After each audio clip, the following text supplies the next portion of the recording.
قربانی تو تب ہوگی، لیکن یہ پیغمبر کی تبلیغ نہیں، پیغمبر کی تبلیغ بالکل صاف ہے۔ اور یہ پہلی چیز تھی جس پر تمام اہل کتاب اس پہ لستم علی شیء کا فتویٰ دے کر آگے شرط لگا دی کہ حتیٰ تقیموا التوراۃ والانجیل بما انزل الیکم من ربکم۔ اس کے بعد دوسرا نمبر اس سے بھی ذرا اوپر ہے۔ یہاں تو فرمایا لستم علی شیء، دوسرا نمبر ذکر کیا جو بلغ ما کا اصل مصداق ہے، فرمایا لقد کفر الذین قالوا ان اللہ هو المسیح ابن مریم۔ یہ مسئلہ پہنچا میرے پیغمبر، لقد کفر، اللہ کی قسم پکے کافر ہیں۔ یہ ترجمہ کر رہا ہوں، پریشان نہیں ہونا۔ لقد کفر، واللہ لقد کفر، اللہ کی قسم وہ لوگ پکے کافر ہیں۔ قالوا ان اللہ هو المسیح ابن مریم، جو کہتی ہیں کہ اللہ الہ متصرف اس جہان میں، ان اللہ، اس کے مفسرین نے 3 معنی بیان کیے اور تینوں مراد ہیں۔ پہلا معنی ان اللہ المتصرف هو المسیح ابن مریم، کہ اس کائنات میں متصرف، تصرف کرنے والا، تدبیریں کرنے والا، مشکلیں حل کرنے والا، حاجتیں پوری کرنے والا، کھوٹی قسمتیں کھری کرنے والا، ڈوبے ہوئے بیڑوں کو تیرانے والا، اور اس کائنات کا نظم و نسق پہ تصرف کرنے والا وہ حضرت عیسیٰ ہیں، جن لوگوں کا یہ نظریہ ہے لقد کفر، اللہ کی قسم وہ پکے کافر ہیں۔ بلغ ما انزل، یہ مسئلہ پہنچا اور بیان کر۔ اور دوسرا ان اللہ هو المسیح ابن مریم، اللہ عیسیٰ بیٹا مریم کے روپ میں آیا، حلول کر کے آیا۔ ظاہر عیسیٰ ہیں اور باطن میں اللہ ہے۔ شکل عیسیٰ کی اور ان کے اندر اللہ اترے ہیں۔ جس طرح لوہے کو آگ پہ ڈالو اور لوہے میں آگ آ جاتی ہے، اسی طرح حضرت عیسیٰ میں اللہ اترے ہیں، حلول کیا، تو شکل مسیح میں اللہ ہے۔ لقد کفر، میرے پیغمبر یہ فتویٰ بھی پہنچا کہ ایسا عقیدہ رکھنے والے پکے کافر ہیں۔ بے شک آسان ہے، اور یہ مسئلہ بیان کرنا بڑا مشکل ہے، بڑا مشکل، اسی لیے تو اتنی تاکید ہے۔ اور تیسرا ان اللہ هو المسیح ابن مریم، اللہ عیسیٰ بیٹا مریم کا، جو اللہ کی صفتیں ہیں وہ صفات مریم کے بیٹا عیسیٰ میں، جو یہ کہتے ہیں لقد کفر، بیان کر دے کہ وہ لوگ پکے کافر ہیں۔ کتنے فتوے آگے؟ 3۔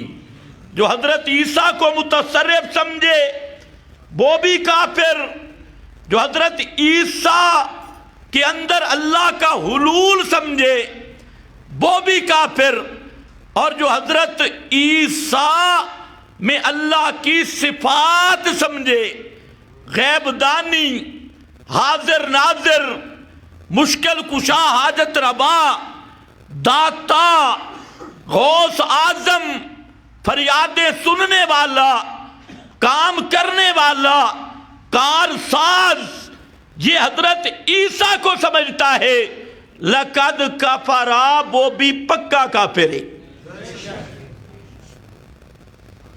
آج مولوی یہ مسئلہ بیان کرتا ہے، میٹھے میٹھے مسئلے۔ یہ ہے بلغ ما انزل الیک من ربک کا دوسرا نکتہ۔ آپ ذرا بولیں کہ حضرت عیسیٰ کو متصرف سمجھے وہ اللہ کی قسم کافر، اور جو شیخ عبد القادر جیلانی کو متصرف سمجھے وہ عاشق، جو باؤ سلطان کو متصرف سمجھے، جو بری امام کو متصرف سمجھے، جو گولڑے اور سیال کے پیروں کو متصرف سمجھے، کیا بنے گا؟ لقد کفرا۔ یہی حضرت عیسیٰ کو متصرف سمجھنے والا کافر، تو بری امام کو متصرف سمجھنے والا بھی کافر۔ پیر عبد القادر جیلانی کو اس کارخانے کائنات کا متصرف سمجھنے والا، حاجت روا، مشکل کشا سمجھنے والا، باؤ سلطان کو بیٹے بیٹیاں دینا سمجھنے والا، علی حجویری کو حقیقی داتا سمجھنے والا اور دینے والا سمجھنے والا، اور کسی کو دستگیر اور حاجت روا سمجھنے والا کسی پیر کو سمجھے وہ بھی لقد کفرا، کسی ولی کو سمجھے وہ بھی لقد کفرا، کسی امام کو سمجھے وہ بھی لقد کفرا، حضرت علی کو سمجھے تب بھی لقد کفرا، اگر محمد مصطفیٰ کو سمجھے حاجت روا مشکل کشا تو وہ بھی ہے لقد کفرا۔ یہ مسئلہ پہنچاؤ، جوں تبلیغ کر پھر مزہ ہے۔ بلغ ما انزل الیک من ربک، میں نے پچھلے جمعے پہ بیان کیا تھا کہ بلغ کا معنی صاف کر کے بیان کرو، کوئی وٹ گیٹ نہ کرو، کوئی رولا شولا چوپڑ چاپڑ بالکل نہیں، صاف صاف مسئلہ۔ یہ ہے تبلیغ، جو پیغمبر کی تبلیغ ہے، جو نبی کی تبلیغ ہے۔ تو اب یہ دوسرا نکتہ آیا۔ اسی طرح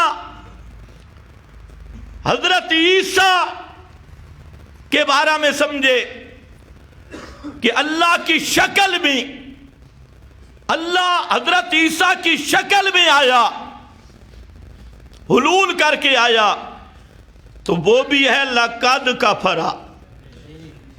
اور جو سمجھے کہے چاچن وانگ مدینہ جس سے تے کوٹ مٹھن بیت اللہ، ظاہر دے وچ پیر فریدن تے باطن دے وچ اللہ، ظاہر میں تو پیر فرید ہے اور باطن میں اللہ ہے، یہ اسی عقیدہ عیسائیت کی بالکل فوٹو کاپی۔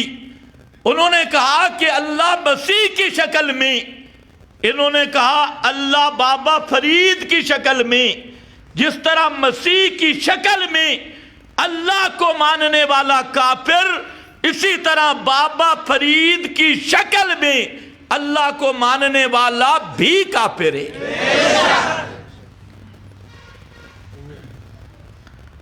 انہوں نے کہا اللہ کی صفتیں مسیح میں آئیں، وہ کافر، اور جو کہ لسوڑی شاہ میں صفتیں اللہ کی آئیں وہ بھی کیا ہوگا؟ جو اللہ کے سوا کسی پیر فقیر ولی علی نبی میں اللہ کی صفت مانے. غیب جاننا کس کی صفت ہے؟ حاجت روائی کس کی صفت ہے؟ مشکل کشائی کس کی صفت ہے؟ دعا پکار سننا کس کی صفت ہے؟ رازق ہونا کس کی صفت ہے؟ یہ صفتیں اگر کسی مخلوق میں مانتا ہے تجھے کہنا پڑے گا لقد کفر. یہ ہے بلغ ما انزل الیک من ربک، صاف مسئلہ. اس کا دوسرا نقطہ اس پر بیان کیا. آگے پھر اس کی تردید کی. فرمایا تم کہتے ہو کہ مسیح میں اللہ کی صفتیں، تم کہتے ہو مسیح اس کائنات میں متصرف، تم کہتے ہو اللہ عیسیٰ کی شکل میں اترا. سنو عیسیٰ نے کیا کہا تھا؟ قال المسیح یا بنی اسرائیل. عیسیٰ کی تقریر سنو.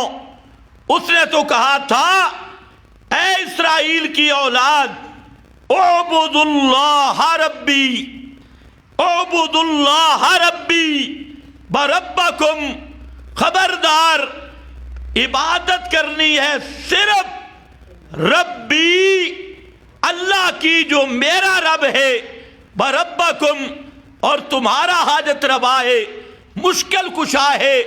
اعبدوا اللہ، اللہ کی عبادت کرنا، اسی کے نام کی نظر و نیاز، اسی کی شور و پکار، اسی کے نام کے پھیرے طواف، اسی کے نام کے وظیفے، اسی کے نام کے سجدے، اسی کے نام کے رکوع.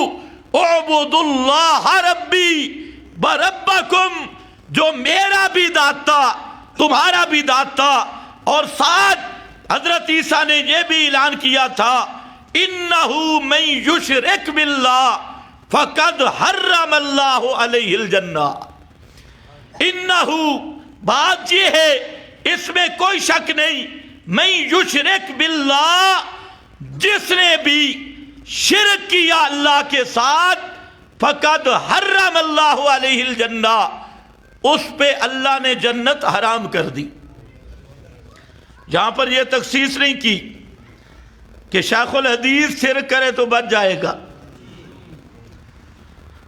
مفتی حضرت اقدس شرک کرے تو بچ جائے گا، نہیں، وزیر اعظم شرک کرے تو بچ جائے گا، صدر شرک کرے تو بچ جائے گا، نہیں. من یشرک باللہ، یہ من بھی عام ہے. لوگوں کو من سمجھ ہی نہیں آتا کیونکہ اپنا من ٹھیک ہی نہیں، اس لیے یہ من سمجھ نہیں آیا. بہت ساروں کو یہ من یشرک باللہ کا من نہیں سمجھ آیا. پنجابی میں جملہ حضرت شیخ اکثر کہتے تھے من حرامی حجتاں ڈھیر. من بے ایمان ہو تو حجتیں بڑی ہوتی ہیں، بہانے بسیار. تو من یشرک باللہ، جس نے بھی شرک کیا اس پہ اللہ نے جنت حرام کر دی. لوگوں نے کہا نہیں، اگر دھرنے والا مشرک مر جائے تو وہ بخشا ہو گئے. اگر کوئی مشرک دھرنے دے کے جائے تو اس کے لیے مغفرت کی دعائیں ہو رہی ہے. کیوں؟ کہتے تھا مشرک پر دھرنا دیا، دھرنے والا مشرک تھا اس لیے وہ بخشا گیا. ناموس رسالت کا تحفظ اگر کوئی مشرک کرے وہ بخشا جائے گا، نہیں. یا اللہ نے فرمایا من یشرک باللہ، جتنا سونا مشرک ہو بے، جتنا اچھا خیفتہ مشرک، جتنا پگڑی والا مشرک اور جس شکل کا مشرک ہو، جس نے بھی شرک کیا فقد حرم اللہ، اس پہ اللہ نے جنت کو حرام کر دیا. اور تو آج کے لنگڑے لولوں کی بات کرتا ہے جو قائد اعظم کے لیے دھرنے دیتے ہیں اور جیب تازہ کرنے کے لیے. اور وہ ابو طالب جو حقیقتاً محافظ تھا ناموس رسالت کا، اس نے تو حفاظت کی. سب مشرکین کو للکارا, خبردار میرے بھتیجے کی طرف ذرا میلی آنکھ سے دیکھنا. سب کو علل اعلان ڈنکے کی چوٹ پہ کہا. شیخ ابی طالب بھی 3 سال تک جیل بھی گزاری, اور جن کی تم بات کرتے ہو 4 مہینے جیل میں گیا, سب کچھ دستخط کیے کہ میں نے جو کچھ اب تک کہا بکواس کیا. وہ خود اس کے اپنے کہہ رہے سارے دستخط کر کے. ابو طالب 3 سال تک رہا شیخ ابی طالب کی جیل میں, مرتے دم تک پیغمبر کا ساتھ نہیں چھوڑا, مرتے دم تک. لیکن پیغمبر کا مسئلہ نہیں مانا, محبت کی, حفاظت کی, پہرے دار بنا, چوکی دار بنا, مکے والوں کا خواجہ بھی, رہنما بھی, پیغمبر کا چچا بھی. لیکن جب پیغمبر کا مسئلہ نہیں مانا, وہ بھی اسی ریلے میں گیا, من یشرک باللہ فقد حرم اللہ علیہ الجنہ. اگر صرف کوئی دوسرا عمل نجات بن سکتا ہوتا تو ابو طالب جہنم میں نہ جاتا. ابو طالب کا جہنم میں جانا اس آیت کی تفسیر بن گیا کہ چاہے کوئی بڑے ناک والا, بڑے قد والا, بڑے ٹھاٹ باٹ اونچے نسب والا اور بڑے اچھے کاموں والا, وہ بھی شرک کرے, اللہ کا قانون عام ہے, کبھی مشرک کو معافی مل سکتی نہیں.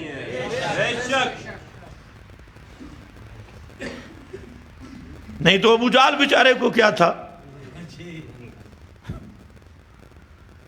اس کی داڑھی بھی تھی, پگڑی بھی تھی, حاجی بھی تھا, اللہ اللہ بھی کرتا تھا, کعبۃ اللہ کا بانی بھی تھا, کعبہ بنایا بھی اور کعبے کو آباد کرنے والا بھی, اور خانہ کعبہ کی پوری حفاظت کرنے والا, پیغمبر کا رشتہ دار بھی. وہ جہنم میں کیوں چلا گیا؟ یہی بیماری تھی. اس لیے خبردار, اللہ نے 18 نبیوں کا نام لیا, 18 نبیوں کا. ہم بھی پہلے جب پڑھتے تھے حیران ہوتے تھے بھئی انبیاء کا نام یہاں کیوں لیا. اب سمجھ آئی, بڑے بڑے شیخ الحدیث, بڑے بڑے مفتیوں کی ڈگریاں توحید سے روک دیتی ہے. اور پھر آدمی رعایت کرتا ہے یہ تو جناب لاہور کے بڑے ادارے میں بیٹھے, یہ تو کراچی کے بہت بڑے دارالعلوم میں بیٹھے, یہ تو پشاور کے بہت بڑے جامعۃ العلوم میں بیٹھا ہے, یہ تو بڑا شیخ الشیوخ, یہ تو حضرت اقداس کا سید الاقداس ہے. اب جب یہ بات آتی ہے تو بڑے بڑے مولویوں کے وضو ٹوٹ جاتے ہیں, بھئی اس بے ایمان کو مشرک کیسے کہے, اتنا بڑا بزرگ, اور یہ کیسے مشرک جس کے کروڑوں مرید, یہ کیسے مشرک خلق خدا جس کے دروازے پہ پڑی ہے, یہ کیسے مشرک. اللہ نے اسی جھاکا کو اتارنے کے لیے, اسی روب کو ختم کرنے کے لیے 18 نبیوں کا نام لیا, باقی کا اجمالاً. اور ذرا قرآن کا وہ لفظ دیکھنا, اس لیے یاد رکھو کسی بڑے کا روب شرک کے فتوے سے نہیں روک سکتا. کسی کی پگڑی, کسی کا بڑا پیٹ, کسی پہ لگی ہوئی بڑی مور, وہ فتوہ جب آتا ہے وہ آڑ بن سکتا نہیں. اللہ نے یہی جھاکا توڑا اور یہی خوف ختم کیا. فرمایا تم تو مولویوں کی بات کرتے ہو, آؤ شرک والا جرم وہ جرم ہے کہ اگر میرے یہ شانوں والے پیغمبر، معصوم پیغمبر، اگر ان سے بھی بالفرض ایک لمحہ کے لیے لو اشرکو لحبط عنہم ما کانوا یعملون، ایک سیکنڈ کے لیے بھی ان سے بھی شرک ہو جاتا، لحبط عنہم ما کانوا یعملون، میں اللہ عمل ان کے بھی برباد کر دیتا۔ تو چاند پگڑیاں دیکھ کے مرعوب ہو جاتا ہے، شرک کی حقیقت ہی نہیں سمجھی۔ اگر یہ بھی کرتے پھر اللہ نے اپنے محبوب کو الگ کر کے، محمد الرسول اللہ صلی اللہ علیہ وسلم کو الگ کر کے ذکر کیا، حالانکہ پیغمبر وہ معصوم ہوتا ہے کہ پیغمبر کے قریب گناہ آ سکتا ہی نہیں۔ شرک تو بڑی چیز ہے نا، کوئی گناہ بھی آ سکتا نہیں۔ دیکھو پیغمبر کھڑا ہے، گناہ آ رہا ہے، پیغمبر اپنے مقام پہ گناہ چل کے آنے لگا پیغمبر کے قریب، اللہ نے فرمایا کذالک لنصرف عنہ السوء والفحشاء، میرا یوسف پیغمبر اپنے مقام پہ تھا، پیغمبر تو گناہ کی طرح میل ہو ہی نہیں سکتا، گناہ چلا اور پیغمبر کے قریب آنے لگا، تو کذالک، یہ میرا کمال ہے، یہ کاف کمال کا، یہ میرا کمال کہ گناہ زور شور سے حضرت یوسف کی طرف دوڑا اور آگے میں اللہ نے عصمت کی دیوار کھڑی کر دی۔ کذالک لنصرف عنہ السوء والفحشاء، ہم نے گناہ کو دھکے مار کے پیچھے کر دیا، اس کو پھیر دیا۔ پیغمبر تو گناہ کی طرح مائل ہو نہیں سکتا، اگر کوئی گناہ دوڑ کے کسی پیغمبر کے قریب آنے لگے ہم گناہ کو بھی دھکے مار کے پیچھے کر دیتی۔ کذالک لنصرف عنہ السوء۔ چلو بات آگے ایک اور بھی سمجھ لو، بالکل جیسے اس مقام پہ فرمایا کذالک لنصرف عنہ السوء، فرمایا یہ میرا کمال ہے کہ ایسی عصمت کی چار دیواری بھی نہیں 6 دیواری، 4 دیواری بھی نہیں 6 دیواری، ایسی عصمت کہ 6 جہاد سے کوئی گناہ بھی پیغمبر کے وجود تک نہیں آ سکتا، لیکن 3 معاملے ایسے ہیں، 3 معاملات کہ پیغمبر تو معصوم ہوتا ہے، لیکن 3 ایسے معاملات ہیں جس سے پیغمبر محمد عربی صلی اللہ علیہ وسلم کے صحابہ کو بھی محفوظ کر دیا۔ اور وہاں پر بھی یہی انداز ہے، جہاں کذالک لنصرف، اور وہاں پر ہے کرہ الیکم الکفر والفسوق والعصیان۔ یہ 3 چیزیں ایسی ہیں جس طرح پیغمبر معصوم ہوتا ہے، اسی طرح محمد مصطفیٰ کا صحابی محفوظ ہوتا ہے۔ اور 3 چیزوں کی وہ گارنٹی انداز لنصرف والا، صرف ایک فرق رکھا، لنصرف میں تکلم کا صیغہ استعمال کیا اور کرہ میں غیب کا صیغہ استعمال کیا، اور وہاں کرہ میں تھوڑی سی شدت زیادہ پیدا کر دی، کرہ باب تفعیل پہ لایا اور لنصرف مجرد پہ لایا، تو بہرحال ایک فرق ضرور رکھا، متکلم پیغمبر کے لیے تکلم کا صیغہ، کیوں کہ جہاں عصمت کا معاملہ تھا اور پیغمبر کی شان کو ملحوظ رکھتے ہوئے متکلم کا صیغہ لائے، اور جہاں صحابہ کی شان آئی وہاں پر غیب کا صیغہ لایا، تکلم کا نہیں لایا، اور مضمون بالکل وہی بیان کیا جو پیغمبر کے لیے بیان کیا۔ فرمایا کسی محمد عربی کے کسی صحابی کے نزدیک کفر نہیں آ سکتا۔ کرہ الیکم الکفر، اگر کوئی کتاب بتائے کہ فلاں صحابی نے کفر کیا یا فلاں صحابی مرتد ہوا، اس کتاب کو دیوار پہ مار دے، اللہ کے قرآن کو سینے سے لگا لے۔ دنیا کی کوئی کتاب اللہ کے مقابلے ہم نہیں مانتے۔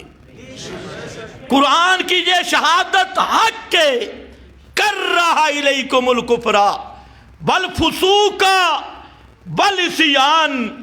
فسوق کا معنی ہوتا ہے جان بوجھ کر حد سے نکل جانا، حدود اللہ کو توڑنا، اور العصیان کا معنی ہوتا ہے آمدن قصدن ارادتن اللہ کے حکم کو توڑنا یا رسول کے حکم کو توڑنا۔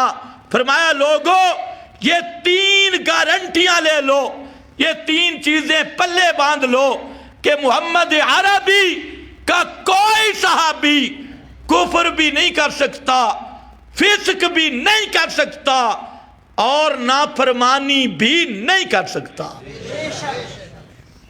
یہ قرآن کی شہادت ہے بھائی۔ لوگ کتابڑیوں کے پیچھے بھاگ رہا ہے، فلانی کتاب میں یوں آیا، فلانی کتاب میں یوں آیا، فلانی کتاب میں یوں آیا۔ کتابیں تمہیں مبارک، کتاب اللہ ہمیں مبارک۔ قرآن کے اس قاعدہ اور ضابطہ کے مقابل دنیا کی کوئی کتاب لا، میں عام اعلان کرتا ہوں کہ اللہ کی کتاب کے مد مقابل دنیا کی کسی کتاب کو نہیں مانتا۔ کتابیں چھوڑ، قرآن مقدس کی نص قطعی کے مقابلے کسی روایت کو نہیں مانتا۔ توجہ ہے؟ آج یہ سارا تماشا بنا رکھا ہے، ادھر اٹھتا ہے جی کتاب میں آیا، ادھر کہتا ہے راوی فرمایا، ادھر کہتا ہے آواز آئی، ادھر کہتا ہے خواب آیا، میں نے کہا سب کو لے جا جہنم میں۔ ہدایت کی کتاب قرآن آیا، قرآن سے جو بھی ٹکرائے وہ حق نہیں، وہ سچ، چاہے راوی فرمائے تب بھی سچ نہیں، بابا فرمائے تب بھی سچ نہیں، میرا شیخ فرمائے تب بھی سچ نہیں، تیرا شیخ فرمائے تب بھی سچ نہیں، میرا استاد کہے تب بھی سچ نہیں، تیرا استاد کہے تب بھی سچ نہیں، کیونکہ جاء بالصدق اول سے آخر تک پورا سچ ہے تو صرف قرآن ہے۔ قرآن کے علاوہ کوئی کتاب نہیں جو بے سے لے کر تمت کی تے تک سارا سچ ہو، نرا سچ ہو۔ یہ صرف قرآن ہے جو اول سے لے کے آخر تک نرا سچ ہے، اول سے لے کے آخر تک نرا حق ہے۔ باقی کتابیں چاہے وہ بڑی سے بڑی کتابیں ہوں، راوی بھول سکتا ہے، نہیں بھول سکتا۔ حضرت عبداللہ ابن عمر نے بیان کیا بخاری شریف،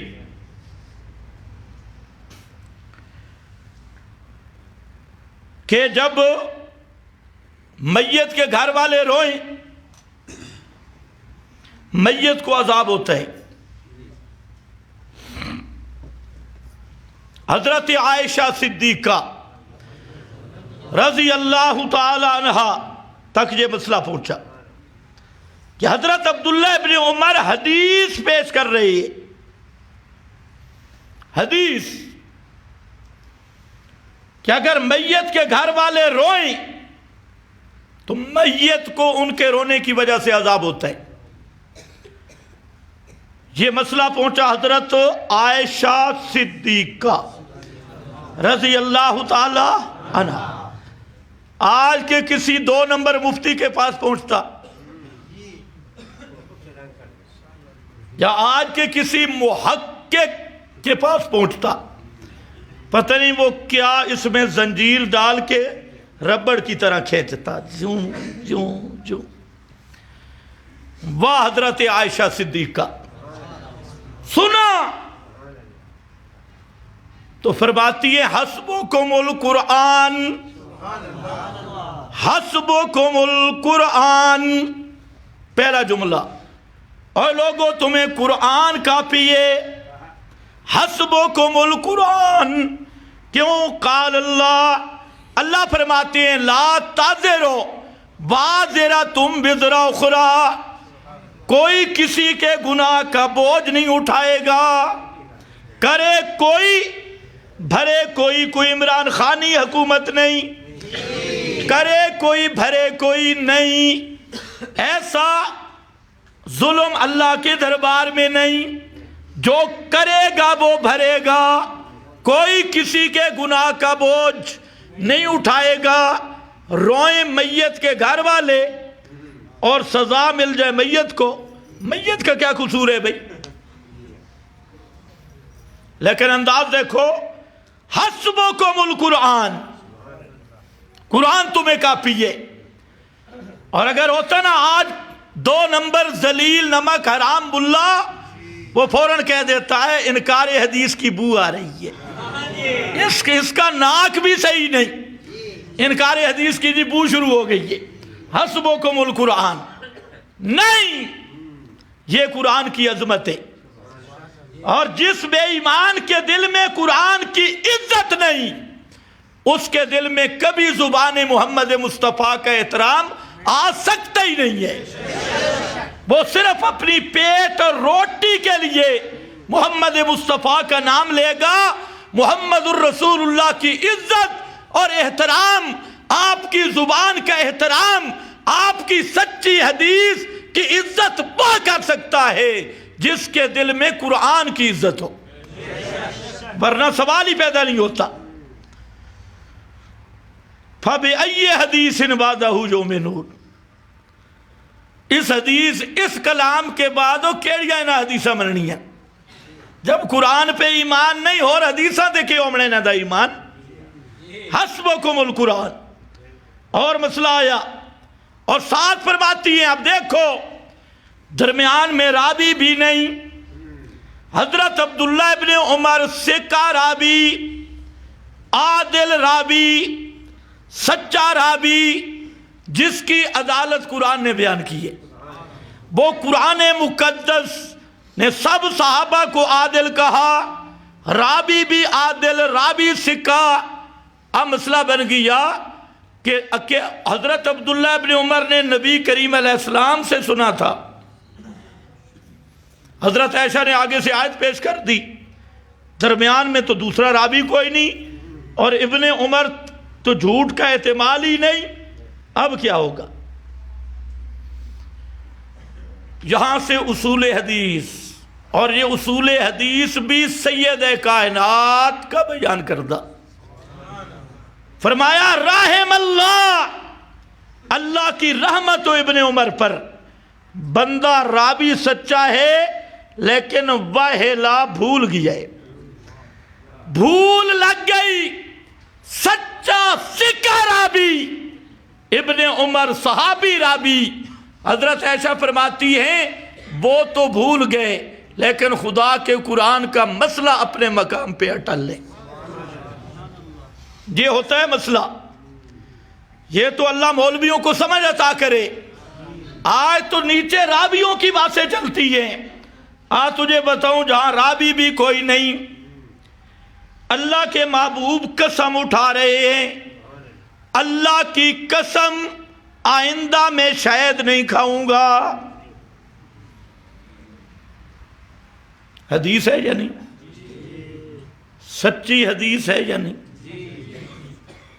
شاید نہیں کھاؤں گا، حدیث بن گئی، اوپر سے قرآن آیا، یا ایھا النبی لما تحرم ما احل اللہ لک، میرے پیغمبر جس چیز کو اللہ نے آپ کے لیے حلال کیا، لما تحرم، آپ نے کس سے پوچھ کے اس کو حرام کیا؟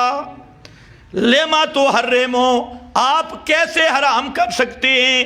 شہد کو اللہ نے حلال کیا، لما تحرم، یہ حلال کرنا، حرام کرنا تحکیم و تشریع، یہ تو میری حاکمیت کا مسئلہ ہے۔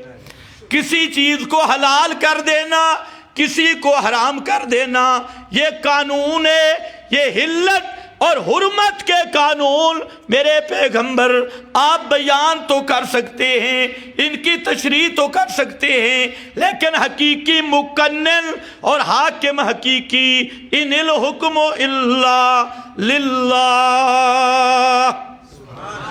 یہ صرف اللہ کا خاصہ ہے، کوئی دوسرا اس میں شریک نہیں۔ پیغمبر کو تو ایک شہد بھی جو اللہ نے حلال کی اس کو حرام کرنے کی اجازت نہیں، اور نیشنل اسمبلی کو قرآن کے قانون توڑنے کی اجازت کس نے دی؟ یہ تیرا M N A M P A جو بالکل دم کچا شیطان، اس کو کس نے اجازت دی کہ نظام الہی کے مد مقابل اللہ کے قانونوں کو توڑ کے انگریز کا ظالمانہ قانون نافذ کر؟ اس کو کس نے اجازت دی؟ پیغمبر کو تو صرف ایک شہد حرام کیا، اور وہ بھی کہ میں نہیں کھاؤں گا، تو لیما تو ہر ریمو معلوم ہوتا ہے کہ اللہ کی حاکمیت میں اور حاکمیت والے اختیار میں اللہ نے پیغمبر کو بھی شریک نہیں کیا۔ جب پیغمبر شریک نہیں تو اے پیچھے دے پلید کی میں شریک بن گئے، جن کو استنجے کا طریقہ نہیں آتا۔ یہ کیا جی؟ ہماری اسمبلی قانون ساز دھر لعنتی، اسمبلی قانون ساز بن ہی نہیں سکتی۔ اسلام کی اسمبلی قانون کے نفاذ کے لیے ہوتی ہے۔ قانون ساز کا معنی ہوتا ہے قانون بنانا۔ اللہ نے یہ 30 پاروں کا قانون بھیجا ہے، اس قانون کو نافذ کرنا یہ اسمبلی کا کام ہے۔ قانون بنانے کا اختیار اللہ نے مخلوق کو دیا ہی نہیں۔ تم کون ہوتے ہو قانون بنانے والے اور قانون سازی والے؟ چلو واپس آ جا، قرآن آ گیا، سچی حدیث، ستھری حدیث، ابھی تک آگے راوی بھی نہیں لگے تھے، پیغمبر کریم کی زبان سے لفظ نکلے تھے، اوپر سے قرآن آیا۔ حدیث رہ گئی یا قرآن رہ گیا؟ فرمایا میرا پیغمبر کفارہ دے اور شہد کو استعمال کر، اپنی قسم توڑ دے، شہد کو استعمال کر۔ اللہ نے مسئلہ سمجھا دیا کہ پیغمبر کا مرشد بھی قرآن ہے۔ اتبع ما یوحا اتلو ما اوحیا، قرآن کے پیچھے چل۔ خیر بہرحال واپس آ جا، کہاں بلا؟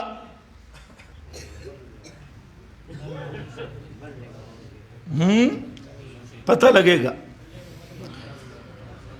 کوئی کسی کو یاد نہیں۔ پھر اچھا ہوا میں آگے چلتا ہوں۔ انہو من یشرک باللہ فقد، میں نے کہا اللہ نے محمد عربی صلی اللہ علیہ وسلم کو واضح کر کے کہہ دیا، وَلَقَدْ أُوحِيَ إِلَيْكَ وَإِلَى الَّذِينَ مِن قَبْلِكَ لَئِنْ أَشْرَكْتَ لَيَحْبَطَنَّ عَمَلُكَ۔ فرمایا میرے پیغمبر تجھے بھی صاف بتا دیا، تم سے پہلے والوں کو بھی صاف بتا دیا۔ مسئلہ کیا ہے؟ لَئِنْ أَشْرَكْتَ، اگر تو نے بھی شرک کیا، لَيَحْبَطَنَّ عَمَلُكَ، عمل تیرے بھی برباد کر کے رکھ دیے جائیں گے، تیرے عمل بھی نہیں بچیں گے۔ میں عرض یہ کر رہا تھا کہ پیغمبر کو اللہ نے معصوم بنائے، عصمت کی 4 دیواری اور 3 شان نبی کے صحابہ کو حفاظت کی دی ہیں۔ کرہ الیکم الکفر والفسوق والعصیان، یہ 3 چیزیں پیغمبر کے صحابی کے قریب نہیں آ سکتی۔ یہ مسئلہ ہے قرآن کا، اس کے مقابل کوئی کتابڑی آئے اس کتابڑی کو فضربوا علی الجدار، اس کو ہم ماننے کے لیے تیار نہیں۔ قرآن کا مسئلہ حق ہے، جو قرآن محمد مصطفیٰ پر بھی حاکم ہے۔ یہ بات عرض کر رہا تھا۔ یہ دوسرا نقطہ تھا۔ حضرت عیسیٰ کی تقریر بھی آ گئی، فقد حرم اللہ علیہ الجنہ۔ آگے پھر مسئلہ آیا، تیسرا نقطہ، بلغ ما انزل الیک من ربک۔ تیسرا بھاری مسئلہ، صاحب مسئلہ، لقد کفر الذین قالوا ان اللہ ثالث ثلاثہ۔ لقد کفر، پہلا فتویٰ لستم علی شیء، دوسرا بھی لقد کفر، تیسرا بھی لقد کفر۔ اللہ کی قسم وہ لوگ کافر ہیں جو کہتے ہیں تین مشکل کشائے، تین حاجت روا، تین داتا، ان اللہ ثالث ثلاثہ، تین غوث اعظم، تین دستگیر، تین متصرف، تین کھوٹی قسمتیں کھڑی کرنے والے، تین ڈوبے بیڑے ترانے والے، جو تین کے بارے میں کہے لقد کفر، وہ آدمی پکا کافر۔ اور یہ تین کون کہتے تھے؟ عیسائی۔ کون کہتے تھے؟ عیسائی۔ عیسائی کہتے تھے تین ایک ہے۔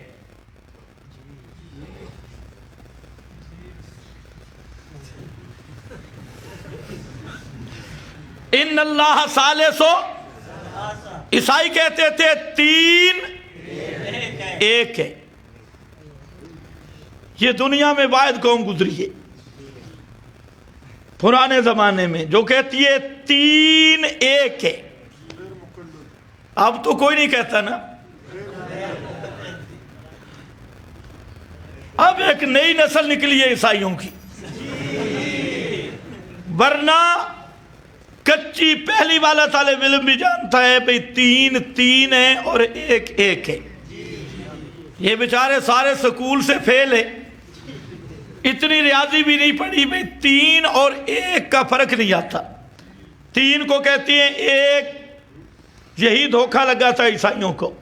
ان اللہ ثالث ثلاثہ، تین کا ایک، بڑی بات ہے بھئی، تین کا ایک۔ اور یہ کیا کہتے ہیں؟ تین طلاقیں ایک۔ قوم مان نہیں جاتی، تین طلاقیں دے کر پھر بھاگتا ہے غیر مقلد کے پاس۔ ہاں جی کیا ہوا جی؟ تین طلاقیں دی، کوئی مسئلہ نہیں، تین ایک ہوتی ہے۔ یہ بالکل وہ عیسائیوں والی بات ہے۔ انہوں نے کہا تین ایک، انہوں نے بھی کہا تین۔ اور یہ بھی یاد رکھو، جتنے گمراہی کے گیٹ آئے ان کا صدر دروازہ شیعہ تھے، شیعہ مذہب ہے۔ یہ تین کو ایک کہنے والے، یہاں عیسائیوں سے آیا شیعہ مذہب میں، سب سے پہلے شیعہ کی کتابیں ملا یاذر الفقی دیکھو، فروع کافی دیکھو، شیعہ نے یہ مسئلہ نکالا کہ تین طلاقیں ایک ہے۔ یہ اہل سنت کا مسئلہ نہیں، اہل تشیع۔ اور انہوں نے پھر یہ بھی لکھا کہ تین کو تین قرار دینے والے حضرت عمر ہیں۔ یہ بھی کہا تین کو تین قرار دینے والے حضرت عمر۔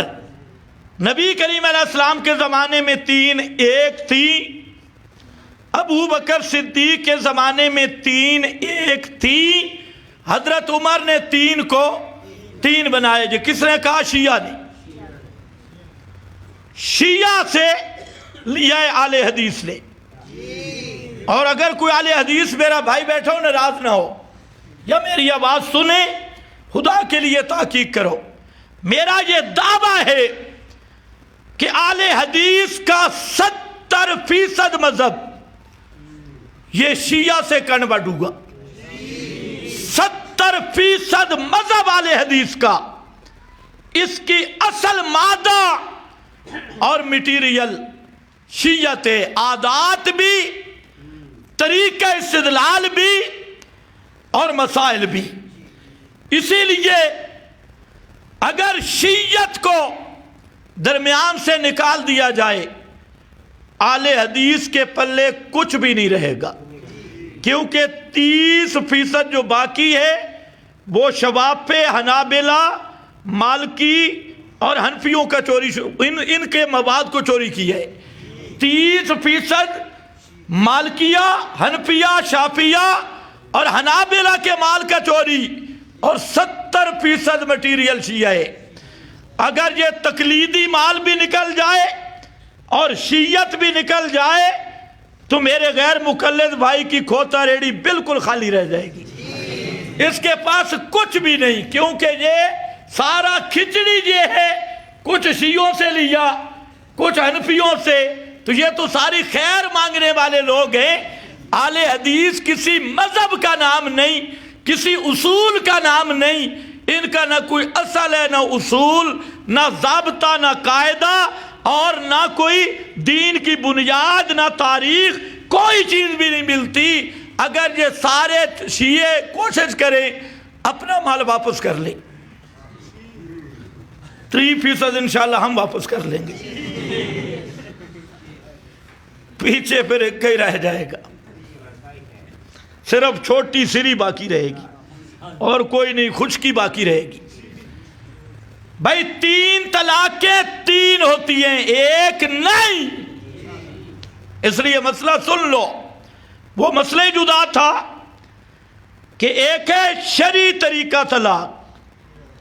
شرعی طریقہ یہ تھا کہ ایک طلاق دیتا طہر میں،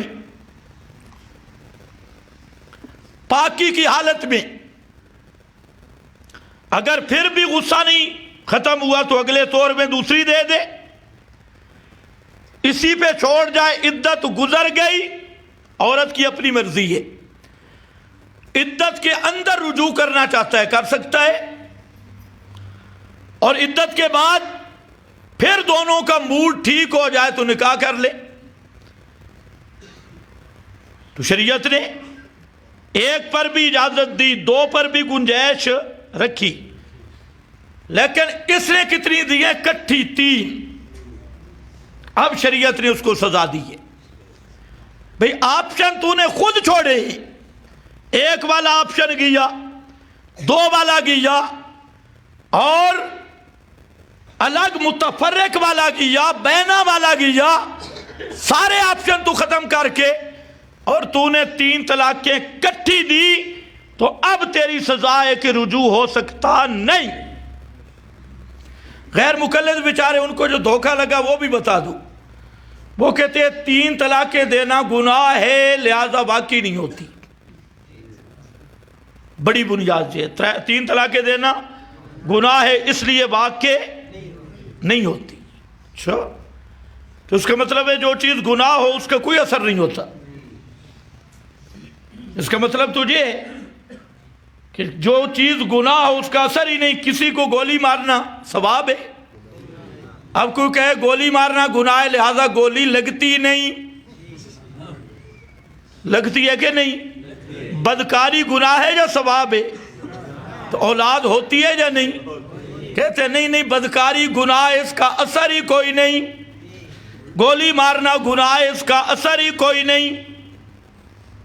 اپنی ماں اپنی بیوی کو امی کہتا ہے، بیوی کو امی کہتا ہے، اور نیت بھی کر لیتا ہے، تو اب اس کا کوئی اثر ہوگا یا نہیں؟ تو بیوی کو ماں کہنا تو ثواب کا کام ہوگا، ہے گناہ کا کام لیکن اثر پھر بھی ہے۔ تو یہ ان پہ وقوفوں کو کس نے بتایا 3 طلاقیں دینا گناہ ہے لہذا اثر ہی کوئی نہیں ہے؟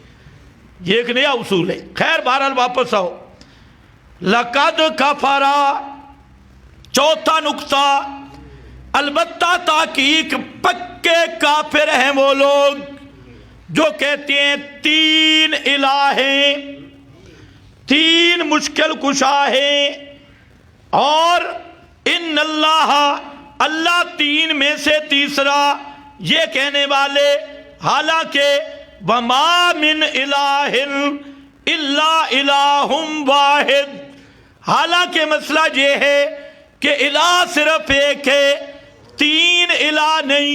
انہیں کہا حضرت عیسیٰ، بی بی مریم یا روح القدس اور اللہ، یہ تین الہ، فرمایا ما من الہ الا الہ واحد وَإِن لَّمْ يَنْتَهُوا أَمَّا يَقُولُونَ، اگر اس بکواس سے رک نہ گئے جو یہ بکواس کر رہے ہیں تین الہوں والی بات، تو فرمایا یہ ہیں پکے کافر۔ پھر الذین کفروا، پھر الذین کفروا دوسرا فتویٰ بھی لگا دیا، یہ جو کافر ہیں، یہ بکواس کرنے والے، ان کو عذاب علیم، دردناک عذاب پہنچے گا۔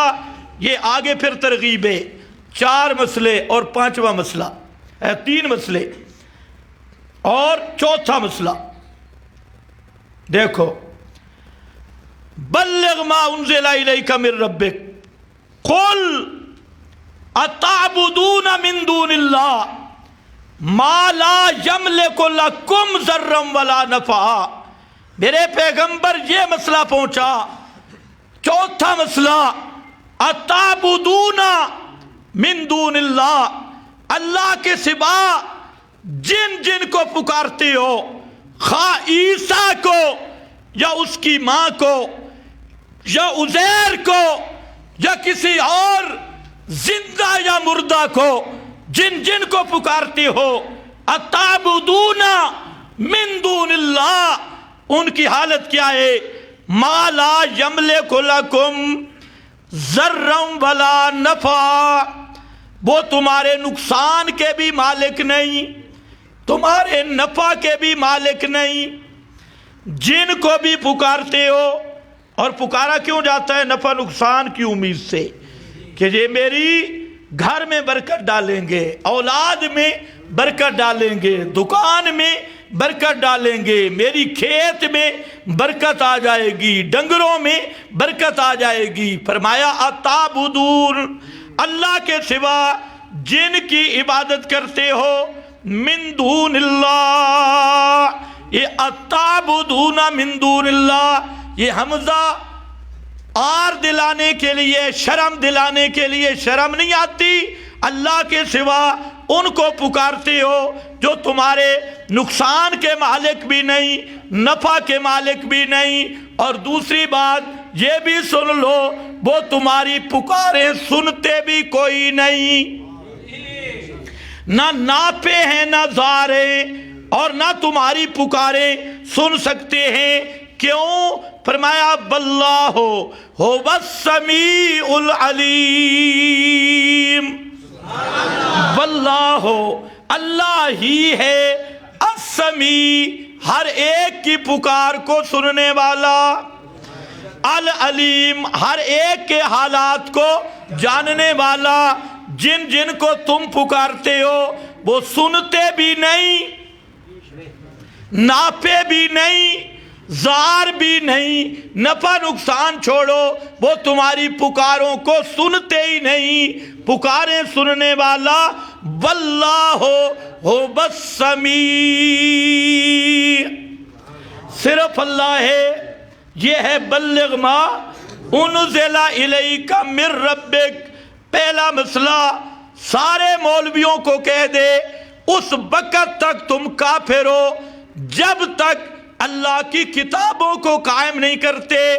دوسرا مسئلہ بیان کر بلغ، کہ جن لوگوں نے حضرت عیسیٰ کو متصرف مانا، یا حضرت عیسیٰ کے اندر اللہ کا حلول مانا، یا بشکل مسیح اللہ مانا، یا جن لوگوں نے عیسیٰ میں اللہ کی صفات مانی، وہ بھی پکے کافر۔ اور نمبر 3، جنہوں نے 3 مشکل کشا مانے،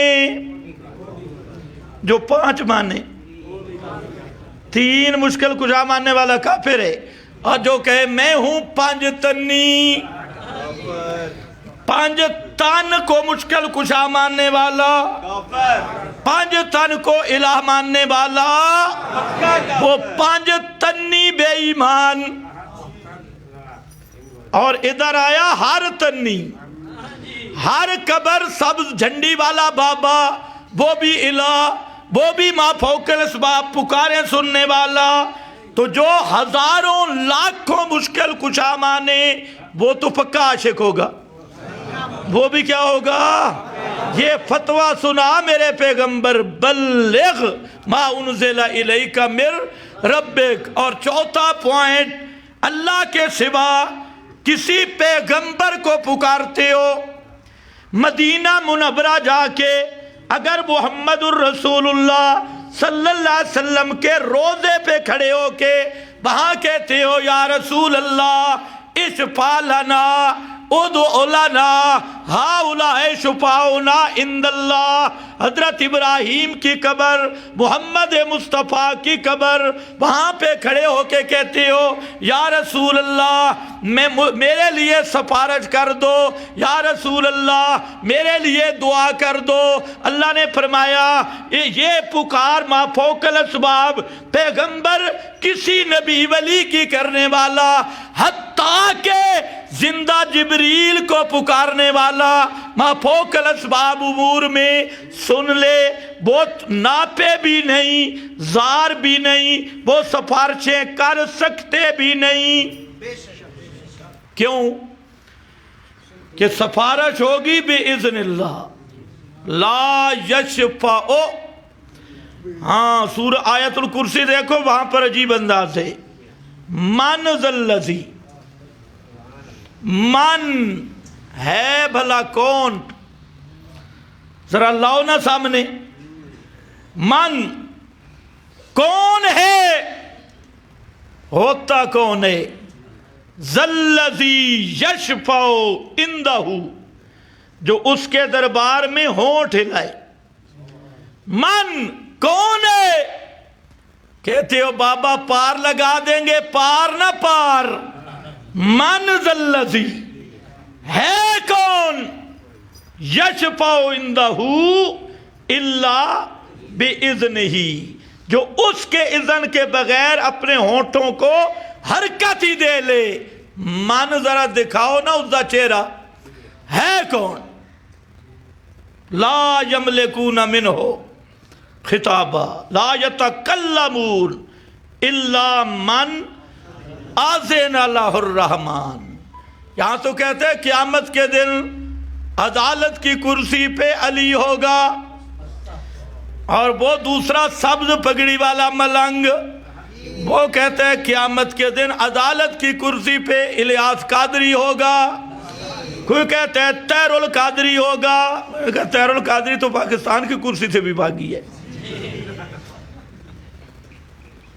کوئی کہتے ہیں فلانا بابا ہوگا، نہ میرا بھائی۔ قرآن کہتے ہیں لا تملک نفس لنفس شیئا، لا تملک نفس لنفس شیئا والامر یومئذ للہ۔ اس دن سارا اختیار صرف اللہ کا ہوگا، انبیاء بھی کانپنے والے، اولیاء بھی کانپنے والے، سب کے سب اس چیز کو بھی ترسیں گے کہ ہونٹ ہلانے کی اجازت مل جائے، وہاں شفاعت کرنے کی بھی جب تک اذن نہیں ہوگا اجازت نہیں مل سکتی۔ اور تو کس بھول میں مارا ہوا ہے، فلانا بابا تھڈا مار کے تے جنت ہوئی پار کٹ دے سی، میں کہ اے گل ٹھیک ہے تیری، جنت ہوئی پار کٹ دے سی۔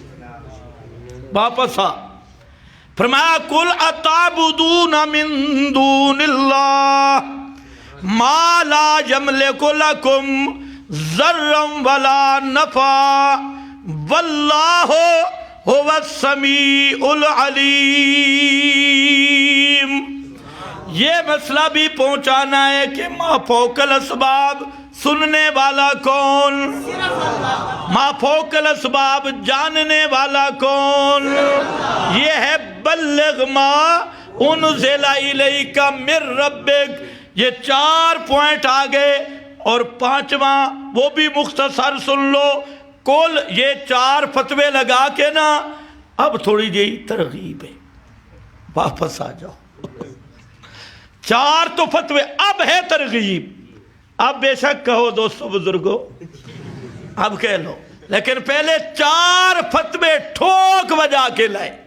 اب ہے قل یا اہل الکتاب لا تغلو فی دینکم، اے اہل کتاب اپنے دین میں غلو نہ کرو، انسان کے بچے بنو، ہر چیز کو اپنے درجے پہ رکھو، بڑھاؤ نہیں، غلو، افراط تفریط عقیدے میں بھی نہ کرو۔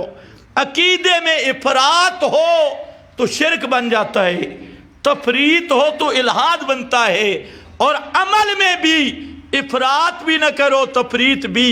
اگر عمل میں افراط ہو تو بدعت بن جاتا ہے، عمل میں تفریط ہو زندگا بن جاتا ہے۔ فرمایا کہ لا تغلو فی دینکم، اپنے دین میں غلو نہ کرو، اور تمہارا جو غلو ہے اس کی بنیاد کیا ہے؟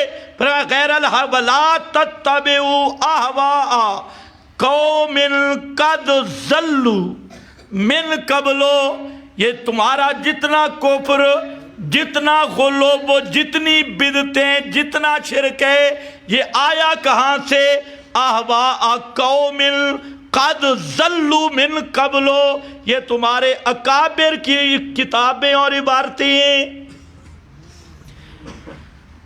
کس کی ہیں؟ تمہارے، آپ کو نہیں کہہ رہا، او اہل کتاب کو۔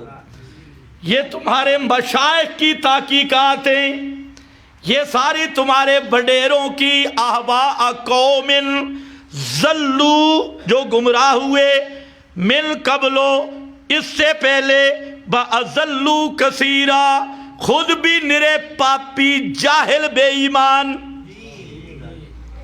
کیونکہ وہ جب قرآن آتا تو کیا کہتے ہیں؟ ہمارے بزرگ جو کہتے ہیں، بزرگوں سے سنا ہے۔ جس طرح آج کہہ لو المحنہ شریف میں لکھا ہے جی، بڑی بڑی دلیل فضائل اعمال شریف میں لکھا ہے جی، فلانی چیز میں لکھا ہے جی، اے بابا دستخط کر گیا، بابا کتابیں لکھ گیا، بابے کا رسالہ آ گیا، فلانے ادارے کا رسالہ آ گیا۔ ایک مولوی صاحب مجھے کہتا ہے کہ ایک فتویٰ ہے اور 10 مفتیوں کے دستخط ہیں، کہ 10 کے پتنے زیادہ، اس نے کہا واللہ عالم، پورا مجھے یاد نہیں، اتنے مفتیوں کے دستخط ہیں۔ تو آپ ذرا اس کو دیکھیں، میں کیا فتویٰ ہے؟ کہتے اشاعت والوں کے پیچھے نماز نہیں ہوتی۔ میں نے کہا کہ اس طرح فتویٰ جو ہے اس کو ذرا پڑھ کے سنائیں، ان میں دیکھ لیں، ان میں امام ابو حنیفہ کے دستخط بھی ہیں؟ کہتے ہیں نہیں۔ میں کہ امام محمد کے؟ کہتے ہیں نہیں۔ امام ابو یوسف کے؟ کہتے ہیں نہیں۔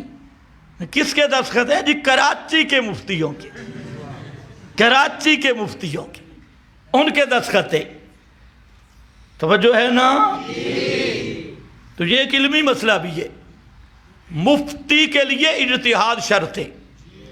یہ جو آج کل آپ مفتی ساتھ چپر لگا دیتے ہیں نا، مفتی صاحب، یہ وہ فارمی مفتی ہے، یہ وہ 1 سال کورس والے فارمی مفتی، ان کو آپ کہتے ہیں مفتی صاحب۔